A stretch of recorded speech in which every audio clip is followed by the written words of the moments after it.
那我们这么整体一看，那你那么斜来的吗？对，你看我们这个三叉骨啊，也是这儿的那些。三叉骨在这儿啊，三叉骨，然后我们穴位这儿2.1，那我们三叉骨这么一靠，这么一卡，哎，就刚好垂直啊，垂直线它就在这儿那些。所以我们现在呢，就正常的操作啊，看到这个猪肚肚蛮大啊，我们需要搬慢点啊。我们现在操作啊，下刀子这儿，这么下去啊，来，三叉骨一靠，这个力气就要往大啊，这个力气就要往大。我要站起来才行啊！你们要帮我撑好啊！好，我要让它慢慢往下翻。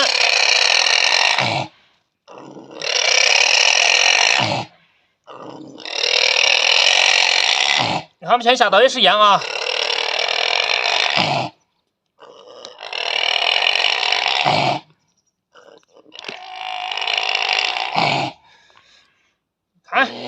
看，